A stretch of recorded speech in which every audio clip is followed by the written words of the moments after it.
Governments often tell us to tighten our belt and take the bullets as the economy becomes harder to deal with. But in the wake of all of these, it has become apparent and it's emerging now that the government, especially the leading members of the government, may have their spouses being paid in addition to the payments and emoluments that are generated or accrued to them. That has become a controversial issue in the country, and today on Face to Face, we'll be discussing that and more.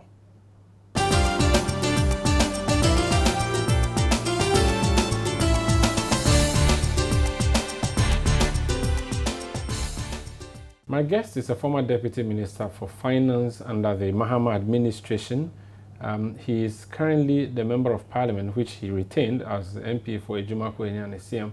And you're also ranking member on the Finance Committee, correct? Thanks. You're welcome, Honorable Atufosin. Thank you. How are you doing? I'm very well. I noticed you have a doctorate attached to your name. And for people who take on MPs for being in school instead of doing their work, or for ministers who are not supposed to be in school, they instead of going to work, they're in school. I remember a headline that says schooling ministers under the Mills government. It was a big issue. You're doing the same thing now. Let me put on record that whilst I served as a minister, I did not take up an academic program. Okay. It is only when we came to opposition that I decided to use my time well and to upgrade myself in whatever profession that I've decided to pursue. In doing that, you agree with me that on a typical day in Parliament, you come to work, say, 10 o'clock, and you finish, say, by 2 approximately, and you have the rest of the day to yourself. So it's up to you to manage your time efficiently. If you decide to use your time for other things, some other person may decide to use his time to study. So I opted to use my time to study, regardless. Even though it's far from Accra? Oh yes, it is possible. You know, the PhD program I enrolled on, you had to go for lectures on a weekend. So you do weekend 1 year, and after that, you will have to now do research work. So the academic work that I opted to do, I had to normally go into the campus on a Friday, stay till, say, Monday, and on a Monday, I come back to Accra. And it's not every weekend that you had to be there. But the people of Ejumako will be suffering because you don't go to hear their stories. Not at all. I'm lucky enough that my constituency is quite close to Accra. It takes me, without traffic, an hour. There's always traffic. But not always. It depends on how you start your journey. On a typical day that I normally start my journey, I leave home, say, 4:30, okay, or by 5 o'clock, cross Cassiel traffic before 6 o'clock. Okay. And so latest, if I leave home by 5, I should be in my constituency by 6. And anyone who knows me well in the constituency knows that early mornings I'm there. Okay. And I normally do my surgery in the morning and probably leave the constituency by 9. I should be in Accra by 10:30, even before Parliament starts. And sometimes when Parliament, when we close for the day, by 2 o'clock, I can still go to my constituency and come back. I see. So my constituency doesn't lose from Let me just quickly do a detour there. Since you've mentioned the traffic situation, you were Minister for Finance, or at the Ministry of Finance. Yes. You're in charge of giving out money for projects. How can you never bother to give money for the dualization of the Cape Coast Accra Road? You agree with me that it's the same President Mahama's administration that decided to ease the Cassiel traffic. And we built the interchange that eased the traffic with the hope that when we come back during our second term, we'll now ease it further to take away the traffic we have in Budumbram. So it was work in progress.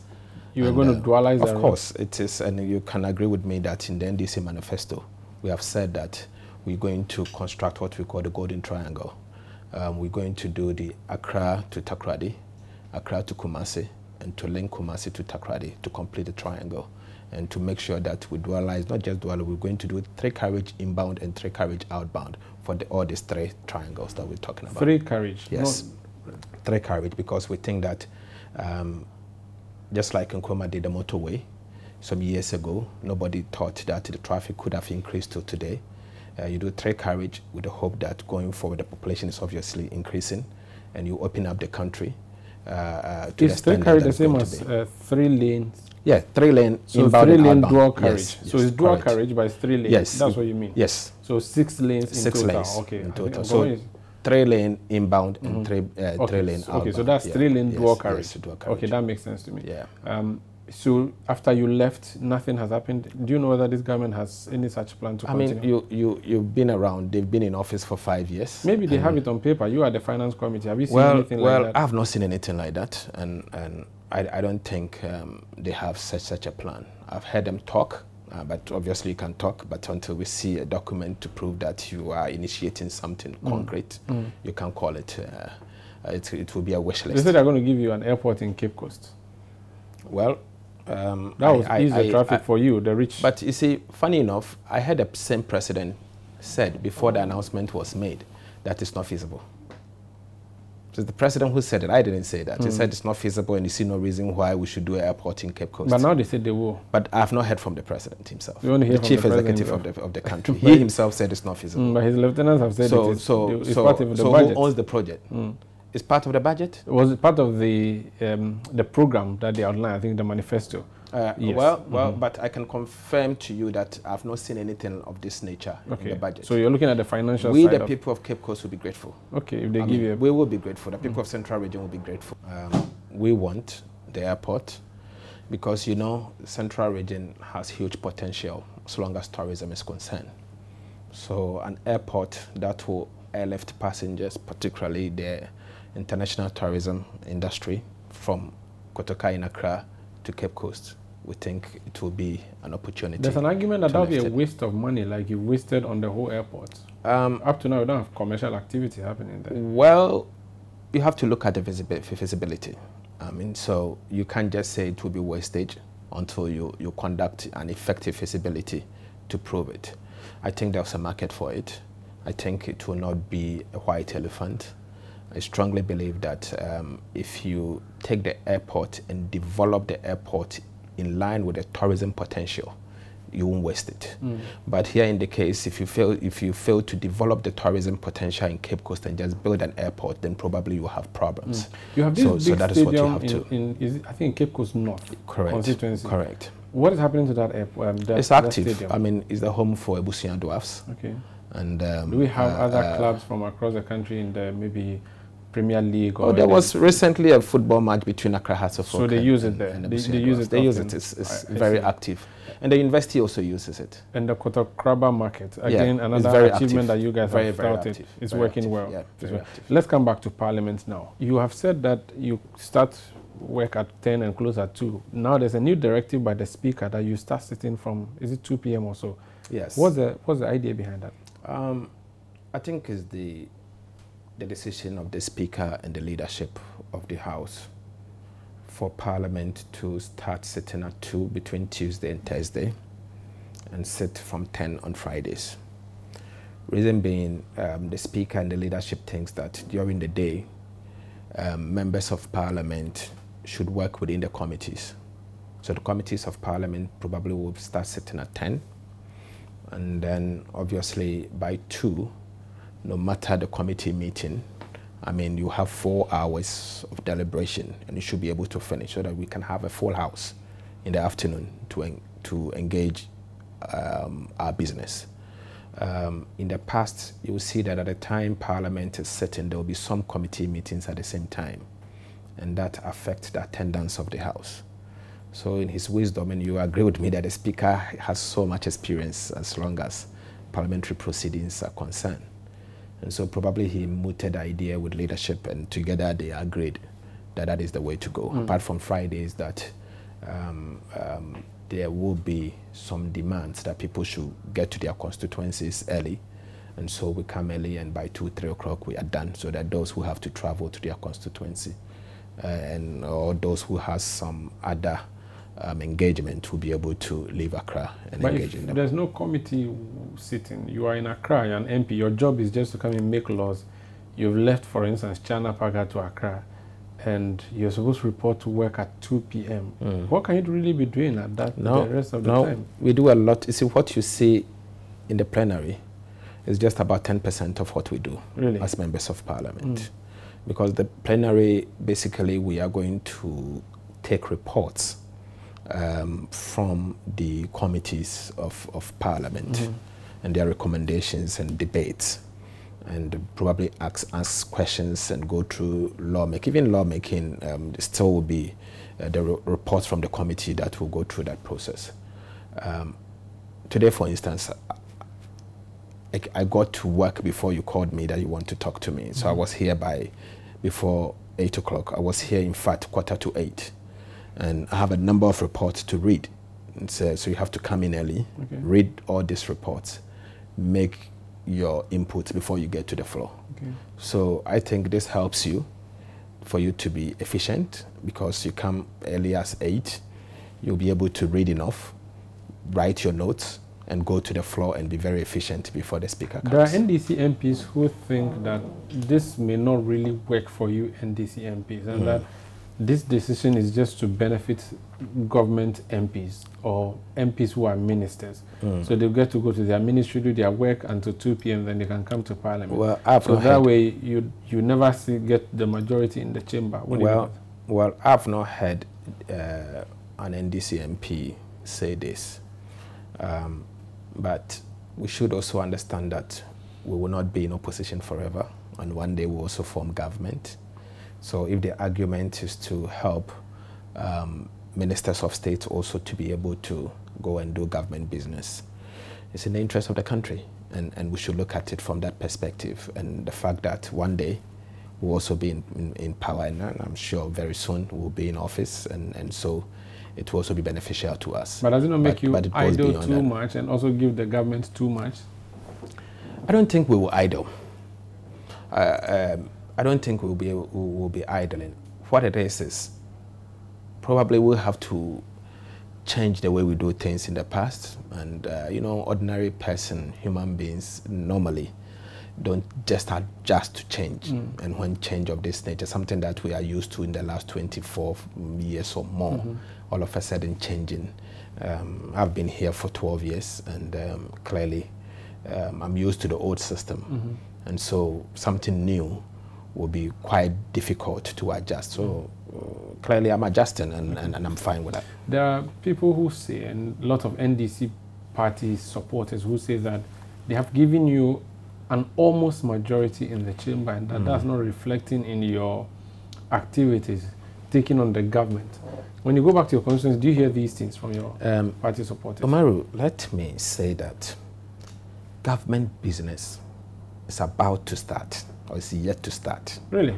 Yes. I mean, what has changed? It's already in the air, possibly having What is there? What is back government? Tell me one government business that we've taken since we came back to Parliament, in this 8th Parliament. One government business that we've done. You have formed a government. So forming a government is that's not government business. No, form a government. Every government needs to be formed for them to transact business of state.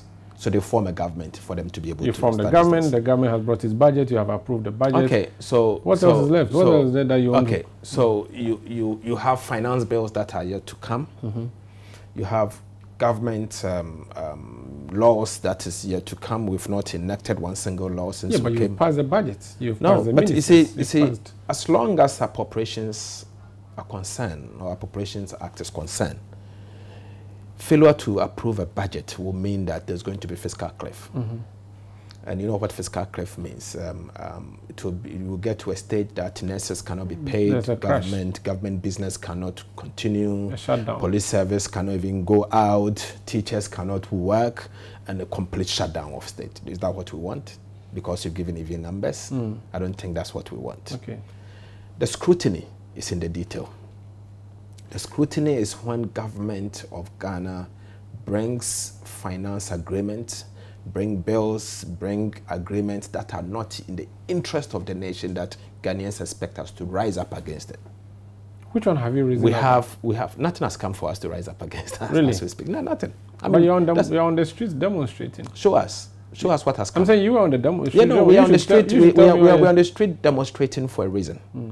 The reason has to do with, one, the issues happening in Nigeria. It's not things that were approved in Parliament. Okay, it is the doing of the security services in cahoot with government, killing people and beating people in war, okay, that we believe is wrong, coupled with the austerity that we are seeing in the system and the hardships that has been imposed by the government. That is the reason why we are demonstrating, and I was part of the demonstration. So that's not something that you... Okay, so it has nothing to do with what is before Parliament. It has nothing to do with that, and it's something that has to do with the general economy, things that are not going well, and there's the need for all of us to stand up against it and to tell the government that, look, any government any day will be criticized. Someone criticizing you doesn't necessarily mean that person wish you bad or doesn't wish you well. The person may wish you well, but he wants you to be on the right path. But it doesn't mean if someone criticizes you, beat the person and kill the person. Then it means there's no democracy. Even in the military regime, we did not see things like this, and that is why we are demonstrating. So how would people on the ground who think that you're not doing your job well really see it? What are you going to do? I think the problems or the difficulties that we are facing today had to do with when the president brought his nomination for ministers, and there was a good number of Ghanaians that felt that some of them are not worthy to be ministers, and so we should reject them. Yes, I can understand the issue of the security ministers that, they supervise the killings during the elections, and somebody certainly must be held accountable. But if you ask me, the person we should make him accountable is the president, because he was the commander-in-chief at the time. And I wouldn't only blame a minister, but I would blame the president. But the minister is acting for the president. Yes, he's acting for the president, but he's the commander-in-chief when it comes to the security services. Minister of State is not the commander-in-chief. It's the president, because of the important role they play. And for some reason, yes, the president nominated them. We were expected as minority to have rejected them. That's the saying everywhere. In the end, the members of the minority on the appointment committee thought it wise that they should be passed, and they passed them. I'm not the one to criticize it or oppose it, but it's in their wisdom. I can't say that I'm disappointed, but that is the decision of the committee, and I have to respect. I'm a ranking member, okay, and I go to meetings, I take decisions on behalf of the minority, and there are certain good reasons why I take those decisions. I bring them on the floor, and members of minority support the decisions because they know there are reasons why I may have taken the decision. So another ranking member who represents us on the appointment committee goes out there, take a decision. I have to respect that decision and respect that decision. Even if you personally feel that better could have been done? It has nothing to do with what I feel in person. But maybe what your constituents feel, because you know, I wasn't at the committee, and I may not be informed as much, because what I think cannot necessarily be the fact. Okay, so perception is certainly different from reality. How do you go back to your so constituents and explain this to them? I think it's up to us to go back to the people, let them understand that our representative on the committee felt there's the need for them to be approved, and so let's respect their decisions. And I believe that posterity will judge whether they took the right decision or not. And I know that a time will come that Ghanaians will agree that the decisions taken by the minority on the appointment committee were genuine. And in the end, it's going to benefit us. So should people expect that you hold this government more than you already have? Let me tell you, and I say this with pride to viewers and to yourself, that the best days of Ghanaian democracy, where the minority would hold the government of the day, is here with us. The former special prosecutor said that they are holding the double car thing against you, double salary thing against you people. Yeah. There are also people who think that you are simply going to collect money and you are in jail with the government. Let me say something to you. One, I wasn't involved in any double salary. Two, I have no relationship, okay, business, personal, or apart from seeing people and saying hello to them, with any government appointee for me to be going out there and be demanding or any member that I know demanding money from them. We don't need that. I'm paid a salary. Maybe you are decent enough. Maybe you are not taken by your colleagues, huh? Well, I don't know of anyone, but I'm telling you, you will see us perform. Sure. You will see us perform. When government business comes in, because as we speak, I'm not seeing government business. I'm the ranking member of the finance committee. It's 7 months. Yes, so there's no government business. Government has not brought things before us, for us to peruse. What kind of things typically should have been brought by now? You see, projects are ongoing. There may be pipeline projects that are ongoing. Nothing new that I have witnessed. I've seen some few tax exemptions that they've brought that I'm going to oppose them today and get them to send them away because I don't believe they're in the interest of the nation. I'll come back to you explain these tax exemptions to me. This is Face to Face on City TV. My name is Umaru Sandamado. My guest is Cassiel Forson. He's a member of parliament. He's saying there's austerity, but MPs are taking huge monies from you through a loan to procure vehicles. Would he take one of those vehicles, and as in, would he take the loan? 2, the emoluments paid to, or to be paid to spouses of presidents and the vice presidents and former presidents and so on. It's also a subject that has generated lots of controversy. I'll be engaging him on that. Don't go away. This is Fact Finder from the BBC. We live in a world where news travels fast, and sometimes it's hard to differentiate fact from fiction. Fact Finder brings fact-checking from the newsroom up close so you can separate truth from chaff. Be empowered to tell what's fake from what's real. Watch Fact Finder by the BBC on City TV every Wednesday at 6 p.m. City TV. It's your world.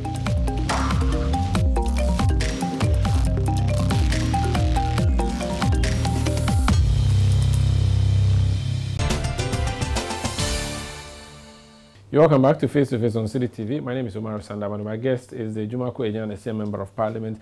He's a finance doctor, so he possibly understands the finances of our country better than many people.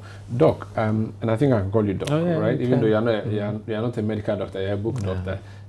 You said that there are some tax exemptions that the government is bringing to the House that you are opposed to. What are these before we go into elections? Under one district, one factory.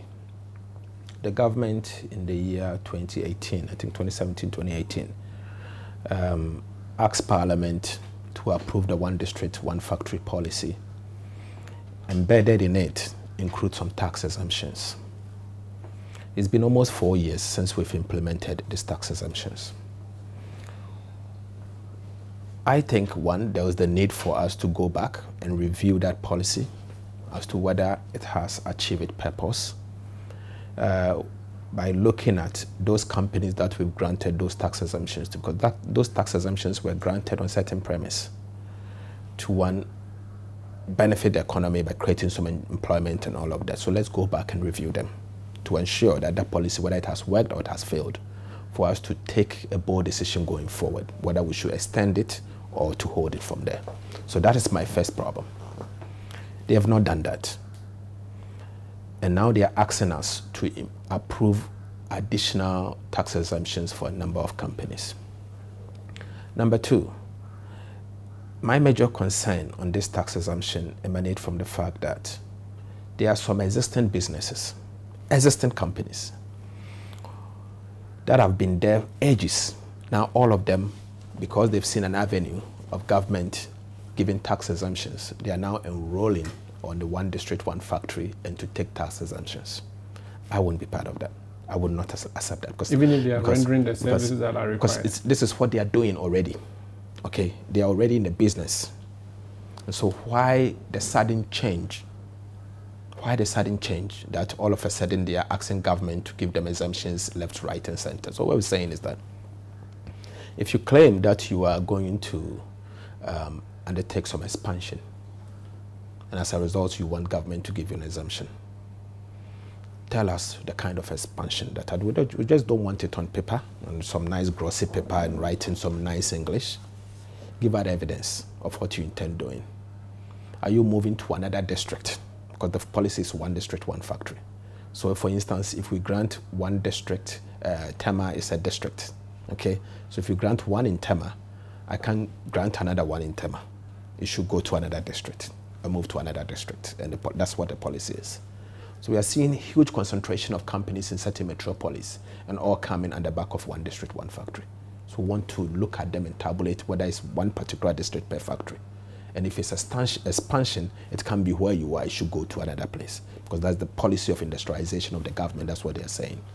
And until I get all this information, I've already signaled at a committee that I'm going to oppose them one by one. And we are the chief whip has also assured me that when it gets to the floor, we are going to vote on them one by one until they change that policy. But is that what you do? Is that the tradition that when the government rolls out a policy like 1D, 1F, yes, you ask for a review? Yes.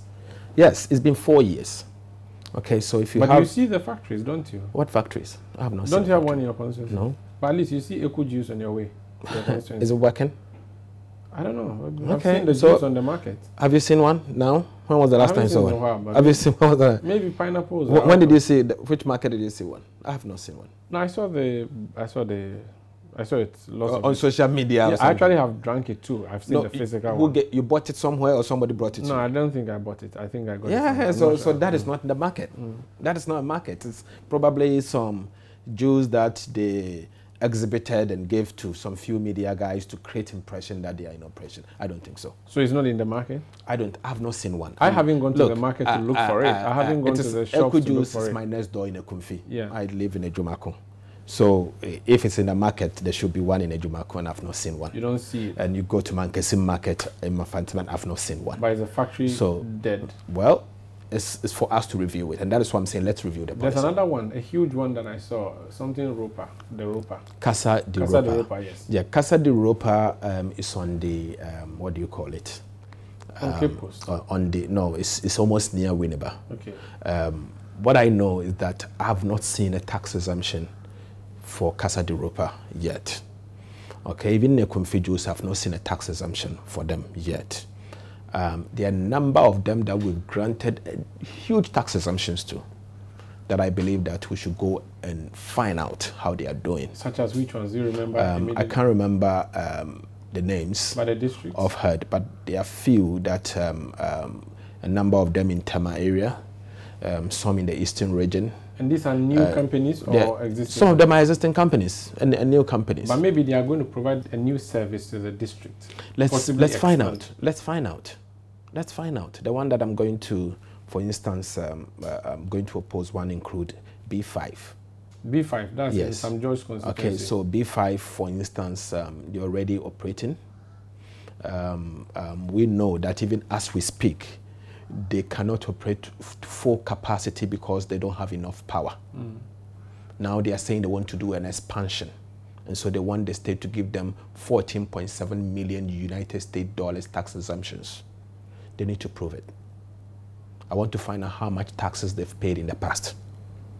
Okay? And they need to prove it. From what I noticed, they are not paying that much taxes. I want to know, granting $14.7 million in tax exemptions, what will be the overall benefit on the economy? I want to know how many people they are going to employ. Okay, so that even if I'm losing on the back of the exemptions that I'm giving today as a nation, are we going to get benefit from corporate income taxes eventually when they make profit? Are we going to get benefit on the back of the people that they are going to employ so that the PAYE that they will deduct from their salaries eventually will make up to what we've lost? And maybe in terms of the society that they operate in, what sort of corporate social responsibility they are going to take? We need to know all of this, not just numbers, not just coming to before us and create impressions that things are being done and it's all fine. And these things you say you want, do you have to write to the finance ministry to ask? Do you have to invite them to come and answer questions? What's the form it will take? We've written to, as a committee, we've written to the Minister for Trade, informing him and the ministry that we will need further and better particulars, and we think the policy itself needs to be reviewed. And we see no reason why existing companies should be granted tax exemption, because look, Umaru, very soon someone will come out there and say that he's setting up a factory somewhere.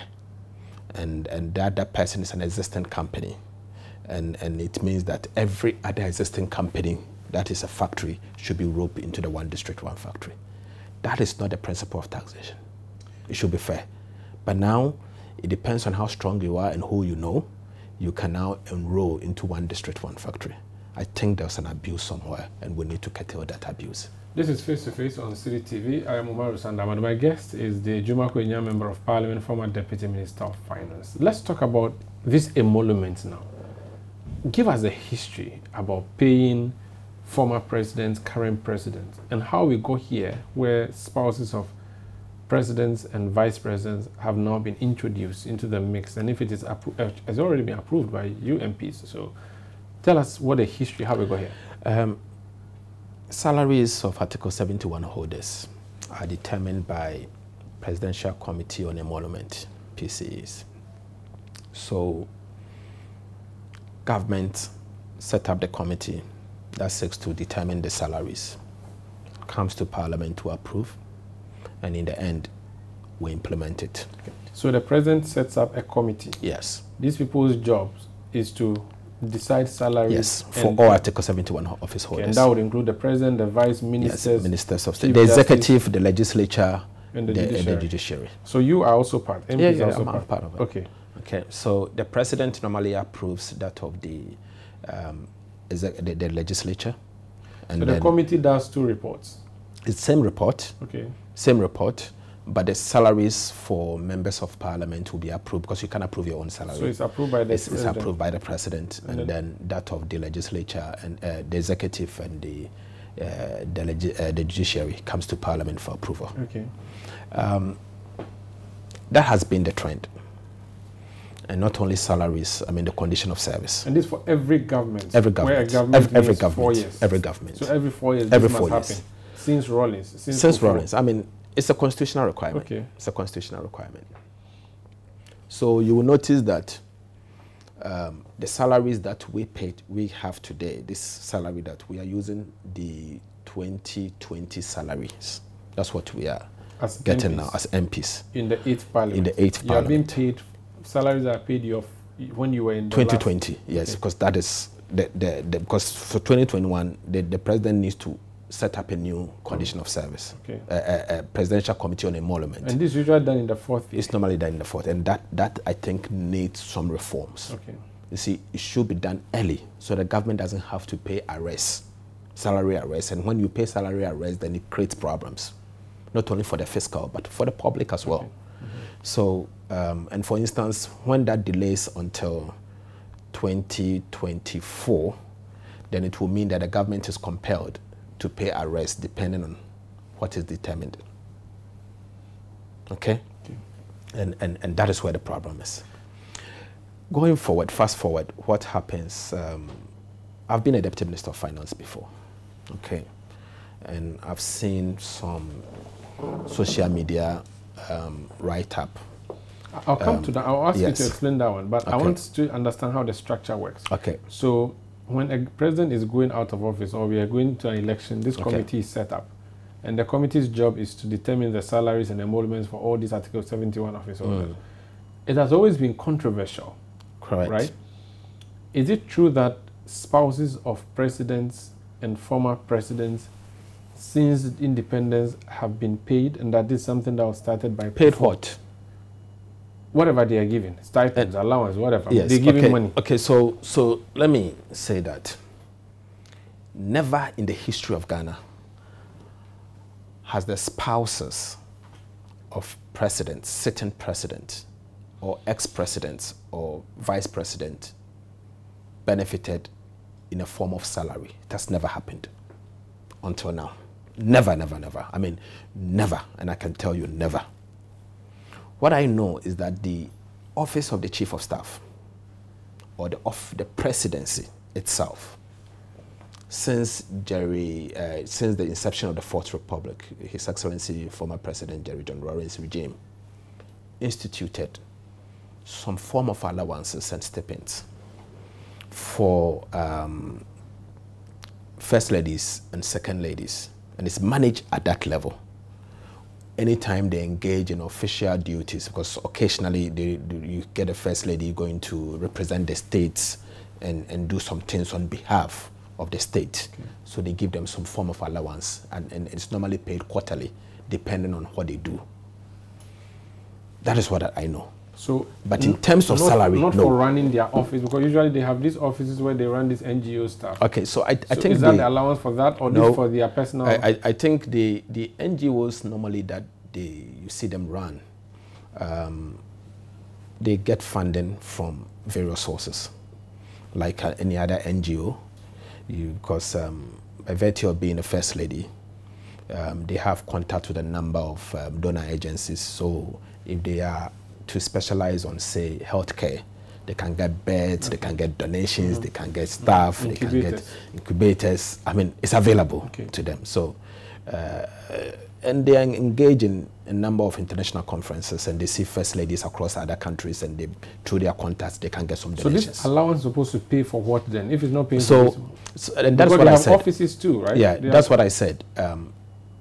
They have only for official state assignments. Official state assignment. So what if the person is not given any assignment? The whole of the quarter, we have not asked you to go. I mean, it's something. I'm not the one that has managed it in the past, and I don't know the details in how it's managed. Okay. But when I asked how it's done, they said that is the office of the chief of staff manages some form of allowances to the spouses of the president and vice. So they normally give them something, not something big, but depends on the work they do, and is paid quarterly to them for the purposes of, I mean, doing the official engagement anytime it occurs. So they do that. As I said, we have never paid them salaries. Because look, you don't just pay salaries. Before you pay someone at the Ministry of Finance level or the Controller and Accountant General's level, before a controller is allowed to pay the person must have financial clearance from the Ministry of Finance. And before a Minister of Finance approves a financial clearance, there should be a source document, an appointment letter. So you don't have an appointment letter or anything for you to stand on to pay such a person or to issue a financial clearance. Every Minister of State, before they pay them, needs a financial clearance from the Minister of Finance. Which includes the appointment letter. Appointment letter. You see, as a minister. First lady and second lady, no appointment. They are not. They are not workers of state. They do not work for the government. They assist their spouses, husbands, to perform their function. Everywhere else in the world, that's how it's done. So under what category were you paying? I've seen a list that comprises Fulera Liman, the wife of late Aliyu Mahama, wife of even Achampon's wife was even listed in. So under what contract were you paying? So let me say something. There are times that you get an emergency request from spouses of ex-president, those that for some reason they've lost their husband. Okay, so you have the husband, the wife of the late Dr. Hilal Liman, and for instance, when you get a letter from them saying that you need to engage in emergency evacuation, healthcare to do some operation somewhere or sometimes, for argument's sake, I'm just giving you an example. Yeah. Someone who has served the nation, the husband no longer exists. Are you going to refuse that? So those are the things that government do to help the spouses of former heads of state that for some reason are no longer living. So you do that kind of thing for them. And you know, per the constitution, the law that we have, the condition of service extend to a former head of state or a former president until he dies. So when he dies, those courtesies ceases. So if, for instance, this emolument committee had said that if upon the death of the former head of state or former president, those courtesies or some level of courtesy should be extended to the spouses of the late president, I'm sure you'll reason with them. And that is what I thought they should have done. They went further to say that the sitting president, wife, and the wife of the sitting vice president should be paid salaries. I think that's where I have a problem. That is wrong. So if you're going to be giving them allowances disguised to whatever, if still our money that is going, and this committee says, wait a minute, we've been giving these people money already under some allowances. Yeah, we've been giving them money under the guise of allowance. Why don't we structure it and call it a salary so that we know that this is how much a first lady is entitled to, this is how much a second lady is entitled to, so that allowances may be discretionary, but salaries are fixed. Is that not a smarter thing to do? I think they got it very wrong for a number of reasons. I'll start by saying that they got it wrong, one, because what level are you going to position them? They have said ministers. I mean, do they work like a minister of state, cabinet minister? Maybe they even work as presidents. Well, that's what they think. They don't work like a president. A minister is appointed by the state. The chief, the first lady and second lady are not appointees of state, and you cannot classify them as appointees of state. Is this a law? We can change it. So they should show us one country in the world that pays its first and second ladies. I've not come across one, because then Ghana is going to be the outlier among all these countries that we see in the world. So, I mean, why this? They got it wrong. Number two, this is coming at a time that there was austerity in the system. It's coming at a time that the ordinary Ghanaian is told by the government to tighten their belt and support the system because all is not well. And you are saying that in spite of all what is happening in the economy, you are going to pay salaries to sitting president's wife and sitting vice president's wife. Wrong. Very wrong. Cannot be justified. You can't justify it. Well, we have seen communication now from Rebecca Kufado and Samira Baumia that, in fact, the money that they were being paid as allowances, after all the brouhaha, they're returning everything. They're not even interested in what the committee is proposing. What do you say to that? I've seen it myself. I saw one last night from the office of the First Lady. And this morning also, I saw that of the Vice President's wife.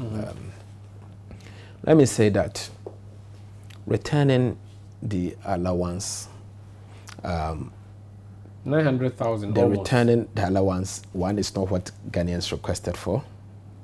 I'm sure what got Ghanaians angry has to do with the fact that they were going to be paid salaries, and the fact that even the salaries were going to be backdated.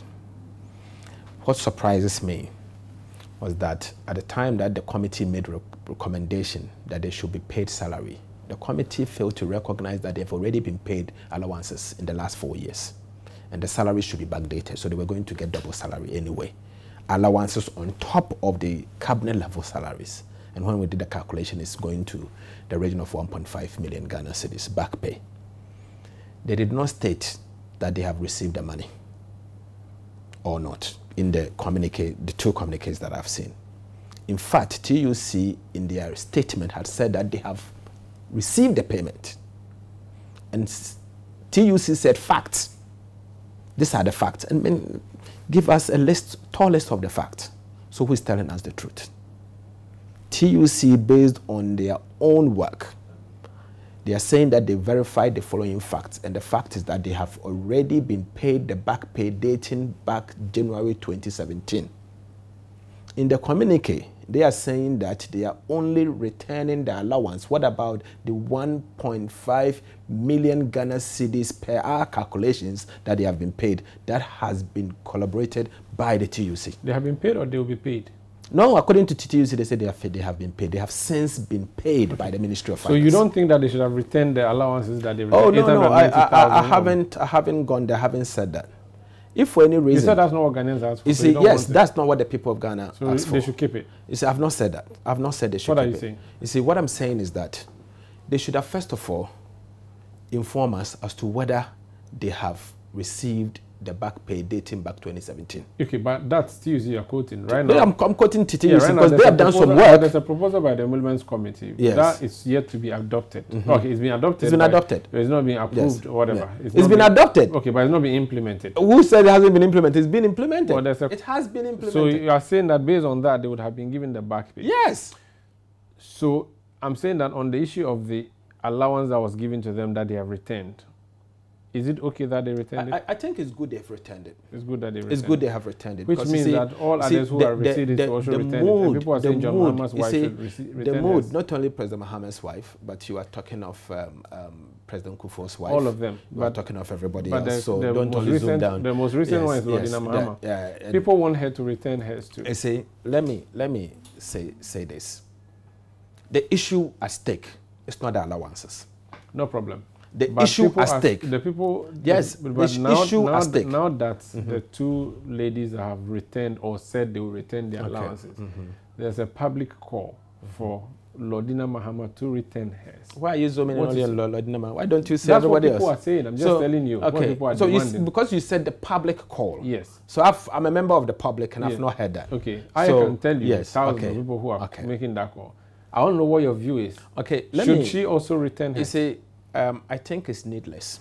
For her to return hers? It's needless. But it's needful and I tell you, I tell you why it's needless. The issue at stake as we speak has to do with the issue of salaries being paid to former spouses. Let's leave that one temporarily. I want us to just deal with the issue of the allowance. I'm dealing with everything together. No, let's take it one at a time. And the reason why I'm saying it is needless. Let's take it one at a time. Okay. The salary has been approved, and I'll ask you why people approved it and now you're shouting on the rooftops. But I want to know specifically on the allowance. Do you think that based on the precedent that has been set by these two ladies, the others should also return theirs, including I think I've made my point that it is needless. It's needless for them to return. It is needless in the sense that they've already performed the service. Okay. And they did not request for an allowance to be paid. So this one should also have not returned it. It was not necessary. And I said this, the reason why I said that is not what the people of Ghana requested for. Okay. But in her own wisdom, if she feels that she should return for it, we are not asking for it. Fair enough. Okay. She can return it. I'll come back. This is face-to-face on City TV. I'll ask the Member of Parliament why they actually approved this and now are turning around their blazing guns towards the President, whose job was really to implement what they have approved, which is to pay his wife and his Vice President's wife. Don't worry.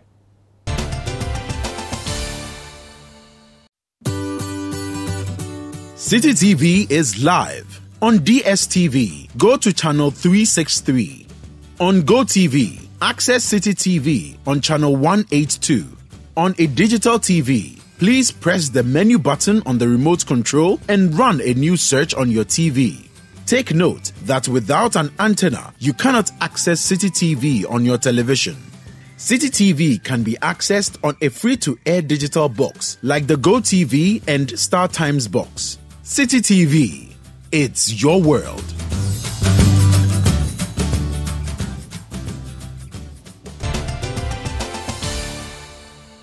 You're welcome back to Face to Face. We're discussing emoluments for spouses of presidents and vice presidents. So this committee that was that did this work only proposed that wives and spouses, because there could be a woman president, of presidents and vice presidents should be paid. They brought this report to you as a parliament. You people approved this. Now you've turned around and you're even going to court. Explain to me how reasonable that is. Omaru, regrettably, the way in which this document was presented to the House and the timing made it virtually impossible for members of Parliament, or the large number of the members of Parliament at the time, to get opportunity to peruse it. You see, we have a number of reports here that are laid before us. On a normal day, this report must first be laid in Parliament. Copies given to every single member of Parliament. Reports given to every single member of Parliament, if in case a committee has worked on it. And then give us at least, and that's why our standing order says that a matter should not be debated until 48 hours. Give us 48 hours for us to peruse the document before it's taken on the floor. On the day that this was approved, I wasn't in the House. I didn't even know it was going to be taken on the day. And regrettably, I wasn't there. I wish I was there on that day. It was taken on the 6th of 6th of January 2017, Okay. on the dying hours of the last parliament. And a parliament that you notice that almost 50% lost. 50% of the last parliament, because the new members of parliament is approximately 50%. 2017? So, yes, 2017. Yeah. That was when... No, 2021. 2021. Okay. 7 January 2021. It's a parliament that almost half of the members have lost. And you don't expect them on the day that they were leaving, so some of them felt there was no need for them to come to the house, so they were not there. I wasn't there, even though I had won my seat and I was going to go into the next parliament. So they called a committee of the whole. Members of parliament, not all of me, a good number of them have complained that, where is this report? In fact, I only ended up to, as we speak, I still don't have the report, a hard copy of the report. So a colleague of mine forwarded to me a soft copy for me to read. Now, because of the way it was considered, colleagues could not get the benefit to peruse the document adequately and to do justice on it. So it was taken at the committee of the whole, not a particular committee of parliament. So a committee of the whole at the plenary met and then looked at it and briefly, and then it was taken on the floor. Without even reading it? I wouldn't say without reading. Those who were there may have had the opportunity to have read, and you were so excited about how much you guys were going to get. No, I wouldn't say that. And you recall that I said something from the beginning, that there are some reforms that we need. Presidents must establish the committee early. The committee must finish their work in the first year. So that there will be time. So that there will be time for us to peruse the document before we do it. You don't bring the committee's report, a committee that probably may have met for 2 years, bring a report to Parliament. Within 2 hours, that Parliament, the lifespan of that Parliament is dying, and most members of Parliament have lost, and they don't even have the appetite to come to the floor. Okay. You don't do that. Okay. So that is the kind of reforms that we need to put in. And when things like this happen, you look at the way forward in future, what you can do better. And I think if you ask me, that should be done. Presidents, there should be a timeline in which presidents of state must appoint the president committee on emolument, and there should be a timeline in which they have to finish their job and be able to bring the report. So now that you have approved, that is where the problem is. So now that you have approved it, it means everything you've approved becomes law. Yes, of course, it is. So it means as we speak, the two ladies are entitled to the salary. Yes. You guys are entitled to what the president was approved. And the president is also entitled to what he has asked for. Yes. Do you know whether the finance ministry has made all these payments, or they will take time to work on that? And that is what TUC, I'm okay, not so aware. that's why you're quoting. That's what TUC claims that they've done their work, and they know it has been done. Is this the same report that talks about the car loan? Yes, exactly. Exactly. So that's where the loan is also coming from. But let me say, if you're talking about austerity, which you kept talking about, why are you accepting car loans? Okay, so I'm coming back there. Even before then, let me make a point. What Parliament has approved that has become a law cannot supersede the Constitution. Okay. Because the Constitution is supreme. The Constitution says the committee that the president will have to inaugurate or appoint will only determine the salaries for Article 71 office holders, and went on to list those who qualify to be under Article 71. Spouses of presidents and vice presidents are not part of it. So that's why people are in court. So, and that is why members of parliament that probably may not have seen and later on saw this and became outraged, felt that, look, what do we do? Let's go to court and set it aside because there was an illegality. Is that the only way to offset something you have done wrongly in Parliament? That is the way. I mean, you go to court. You go to the court to say that it is not constitutional. I'm a member of the legislature. We did something silly and we want you to change it for us. Let me say that there's nothing wrong for you to do something, or a group do something, and eventually you sit back and you say that this is wrong. If in hindsight, if I've had enough information, or I may have read a document in detail, I would have changed my position. Do you stand by the car loan? I can assure you that the car loan is before the finance committee as we speak. Has it not been approved? Not yet. Hasn't been approved. I've made a firm recommendation, strong recommendation, and not only me, a good number of finance committee members, both sides agree with me, that 1, we should reject it, 2, we should call for reforms, and then ask that certain drastic things should be done. Why do you want to? I tell you that.